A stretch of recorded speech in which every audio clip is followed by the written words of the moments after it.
Today I'm going to be working on my Pro XP, and what I'm going to be working on is the front end. So my plan is to pretty much do a full rebuild, if you will. That's going to consist of upper and lower ball joints on both sides. I'm going to be doing axles on both sides, and I'm also going to be doing upper and lower control arm bushings, A-arm bushings. They don't seem to be bad, but I'm already going to have them out, so might as well replace them while they're out. And then lastly, I'm going to be doing some tender springs. Right, this thing's sitting a little low. I'm going to get that up another 2-3 inches, get it sitting right. So let me show you what I got for parts, and we'll get started with this. So when you're replacing parts on any machine, there's two directions you can go. You can go the OEM way, or you can go the aftermarket way. I like to go the aftermarket way. I call it a forced upgrade. So let me show you what I got for this machine. Starting off, kryptonite ball joints. These things are rugged. I think they're going to do really well, and they're greasable too. Moving down to axles, I went with Titan axles from S3 Power Sports. Those are a little bit bigger than the OEM ones. And then I have, in this bag, I have front sway bar bushings. While I'm in there, I'm going to do the front sway bar bushings. And then I have the A-arm bushings as well. And then lastly, I went with some MTS off-road tender springs. And I think these things are gonna look sweet once they're on. A two-tone color like that, it matches the rest of the machine. I'm excited to get those on, get a little bit of lift out of it.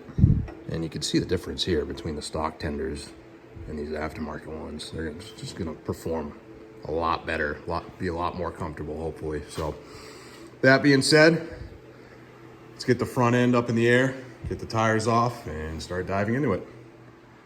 So I have the front end in the air, I have the tires off, and first thing I'm going to do is take this caliper off. Now looking at it, there's some rivets here for the brake line. There's one here, there's one underneath here, and then the third one is gonna be right here. So obviously they're rivets, and this whole thing needs to come off the upper control arm, so I can pull the upper control arm off. So first order of business is going to be drilling these out, and it looks like I'm going to need to take the bolt out of the shock here, pull that up out of the way so I can drill out that second one. And then once I get those all drilled out, I'll put this back into place so it just holds up everything before we get to the next step.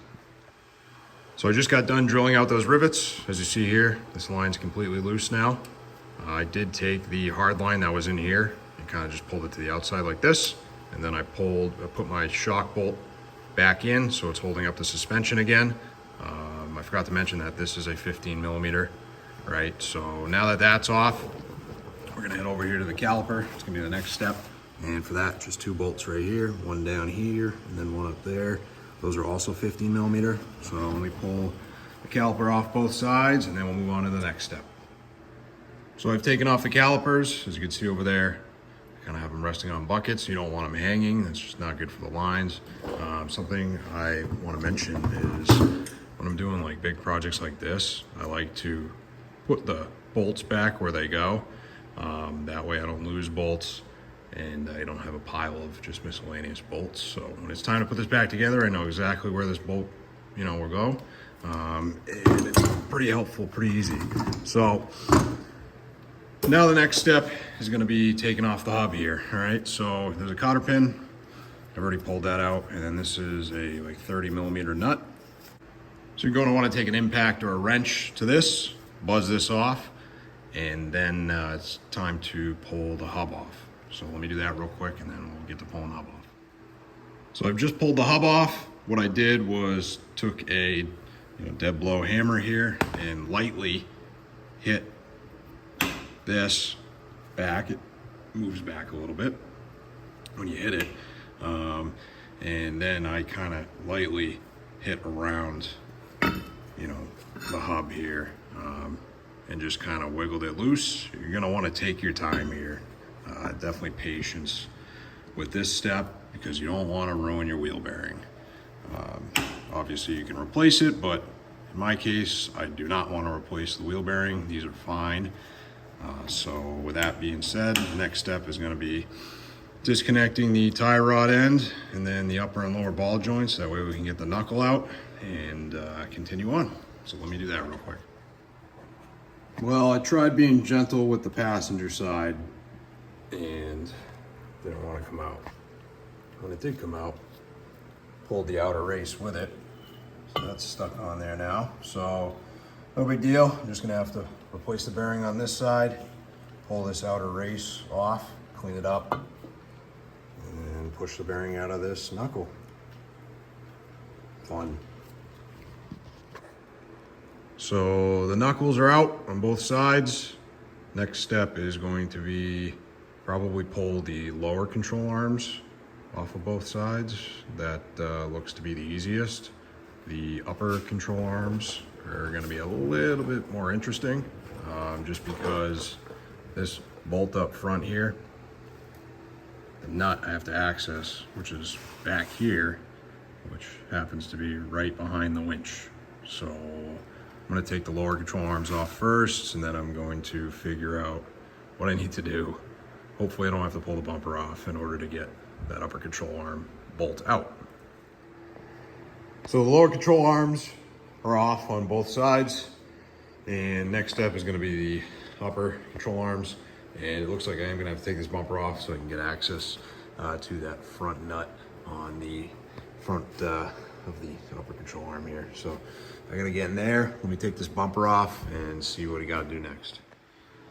So the bumper's off, I got the winch off. It was just 4 bolts, 1, 2, 3, 4. They're mounted right here and up there in the corners.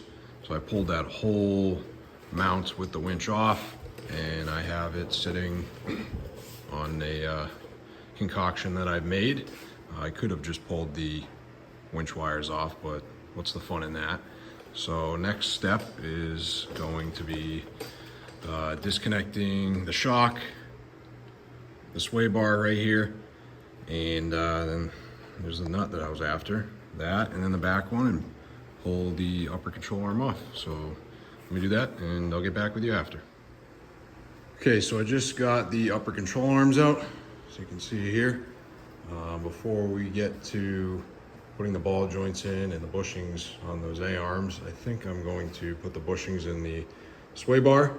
I'm going to do one side at a time, get that dialed in, and then we'll spend some time up on the bench pushing in ball joints and cleaning up the bearing, the bushings, and putting new ones in.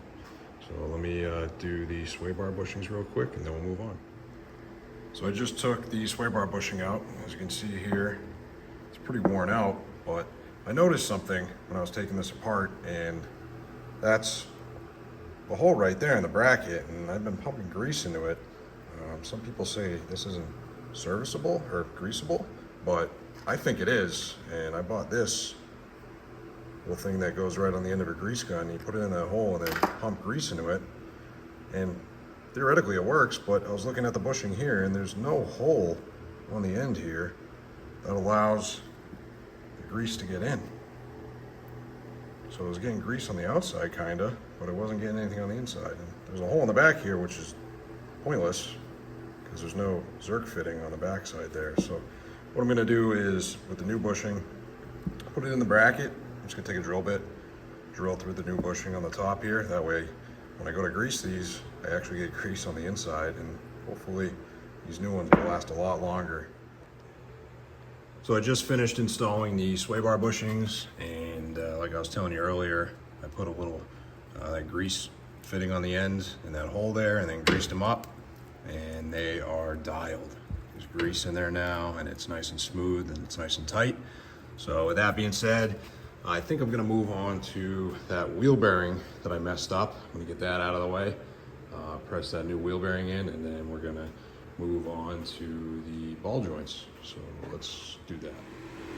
Okay, so here's the knuckle that we took out earlier with the blown out wheel bearing in it. So what we're gonna do is replace that. First things first is there's a snap ring in here. You're going to want to take some snap ring pliers and get this out. here. Squeeze that together and pull it out. It goes flying. Next step is going to be, we're going to be pushing this wheel bearing out this way. So pushing from this side down to get it out, and then push the new one in this way. So let me get this on the press here, get it all set up, and then we'll push this one out, get the new one on. Okay, that was mildly sketchy, but I got the bearing out. As you can see, it's on the ground there. It fell out the bottom. I was just heating up the knuckle around the bearing to just give it a little bit of help while I was pressing it out. So I'm gonna wait for that to cool down, give it a couple minutes, and then I'm gonna take it off and clean up the inside and get prep the new bearing to get pressed in. So I have the knuckle on the vise here. I went ahead and cleaned up the inside where the new wheel bearing is gonna go. I did that with a little wire wheel on the end of a drill here. Works really well. I took some brake clean, flushed it all out. Now for the wheel bearing, I am using a Polaris HD wheel bearing. Part number is right there. Bearing's right here. I'm also going to use some retaining compound, and I'm going to put a little bit of that on the inside here, which will be the outside of the bearing, just kind of help it lock it in place. It's not going anywhere if you don't use it, but I have it, so I'm gonna use it. And once I do that, I'm gonna put the bearing on top, get it in the press, and get ready to press it in.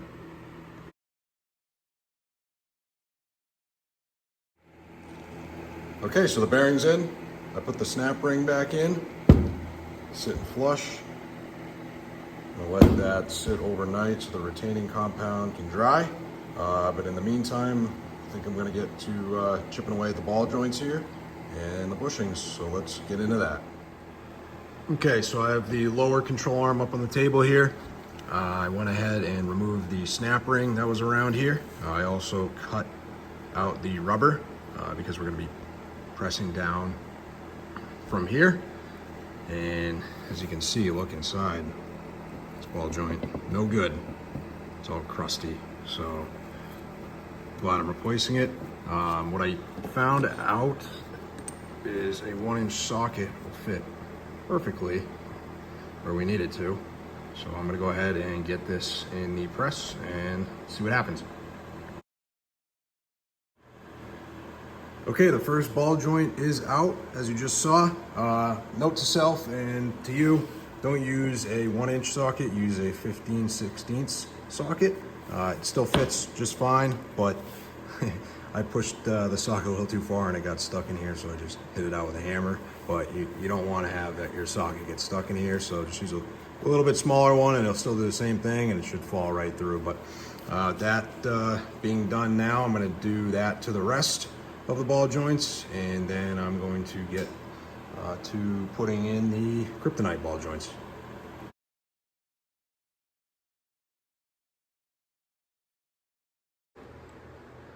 So all the ball joints have been pushed out. I think what I'm gonna do next, instead of pushing in the new kryptonite ball joints, I think I'm gonna take care of the bushings.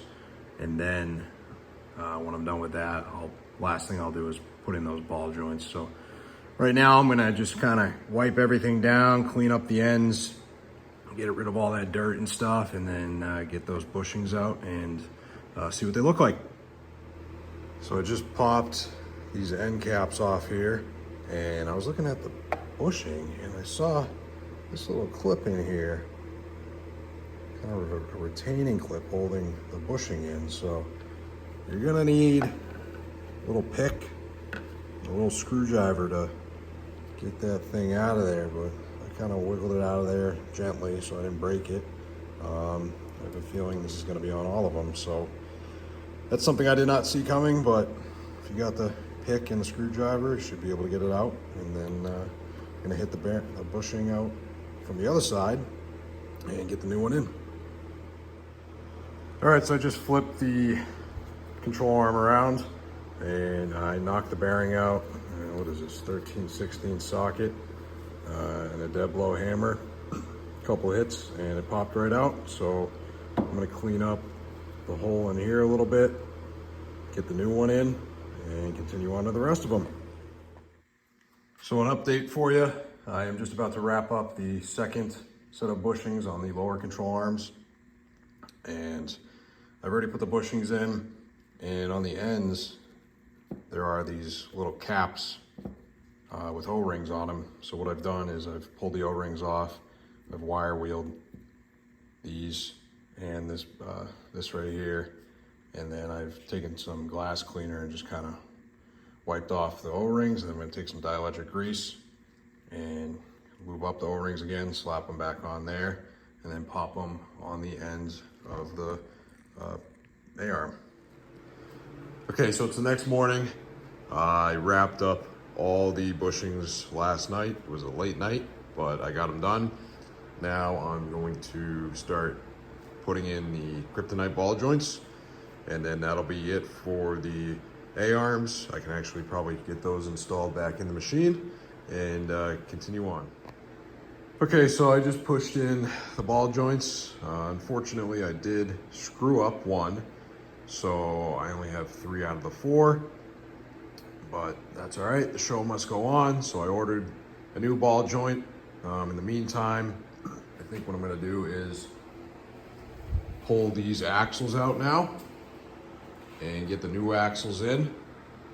And then once I'm done with that, I'm going to assemble 3 out of the 4 A-arms onto the machine. That way I can get everything put back into place and hung up and wrapped up for the most part. That way when that ball joint comes in, press it in and throw the lower A-arm back on and button it up in that regard.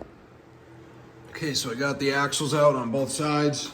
This one came out with a little persuasion, prying from behind a little bit with a little cat's paw, and then you yank on the axle shaft, and eventually it comes out. The other side gave me a little bit of a run for my money here. So this is the old one right here, one of the old ones. This is the one that had the hole in it. You can see in there, it's pretty gross. So there's the hole right there. But I cut it open just because I was curious to see what's inside. But this one, when I pulled on it,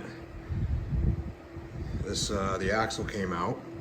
So I had to get a little creative, and I got a slide hammer and put it in there and yanked on it a few times, and the cup popped out, thankfully. So that one was fun. But now that these are out, I'm gonna open up the new axles, compare them, and then put them in. So the new axle is out of the box, and I'm just doing a little comparison here. So the shaft itself is a tiny bit bigger. It's kind of hard to see on camera, but that's a little bit beefier. Everything else looks the exact same. The Titan axles did come with a cotter pin and the castle nut, but it didn't come with this washer. So you're gonna wanna reuse this washer, which should be all right.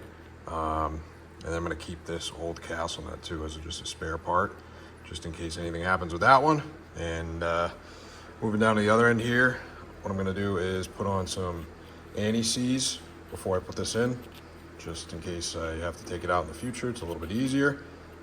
But other than that, pretty straightforward. These should just pop right in, and we'll move on to the next thing.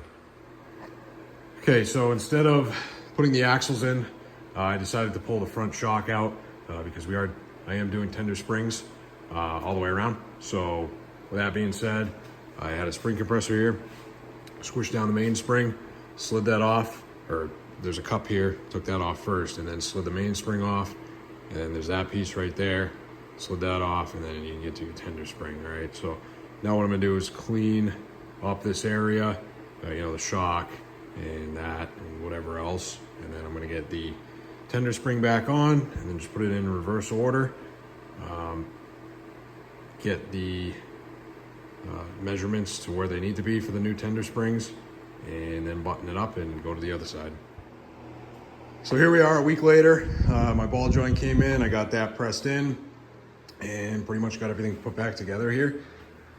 So it's all tidied up. I just moved the machine back and forth to let the suspension settle, and the axle angle is at about 3 degrees. With these tender springs, they recommend 14 degrees. So what I'm gonna do before I adjust the front is I'm gonna get the tender springs going in the rear. I think what I'm gonna do for that is try to keep the shock on the machine. I'll jack up the back here, get that in the air, and then take my spring compressors, compress that, pull everything out, put the new tender spring in, and then lock everything into place. That way I have all 4 tender springs on, see what the ride height is at that point, and then adjust everything accordingly. So let me get the back up in the air, and we'll get to removing the rear tenders. Well, it took a few hours, and it's all done. Tender springs, ball joints, sway bar, bushings, A-arm bushings, wheel bearing unexpectedly, and yeah, take a look around back here. There we go. Real nice. I put these tender springs in the rear on without taking the shock out. That was kind of nice. Just lifted it up in the air and slid the old ones off and the new ones on. So I have 16.5 inches in the back here for clearance, and 14-degree axle angles, which is perfect. And moving to the front here, a little bit more challenging. As you saw in the last clip, those axles were like level, like 4 degrees or so. And what I did was, instead of trying to chase the 14 degrees for the axles, which I think would have been great, I went with ride height. So I'm getting about 15.5, 16 in the front here, which is just about the same as the rear. I'm happy with that. Trying to mess with the springs here are kind of a pain in the butt on the front, just because you don't have a lot of room and they're pretty stiff. So I'm good with that. It was a massive project, but it came out phenomenal. Ride height, I got 2-3 inches of ride height, which is huge. I was sitting at like 13 inches before, and now I'm at 15.5, 16.5, right around there. So we'll call it 16. That's great. I cannot wait to get back on the trail with this and rip it.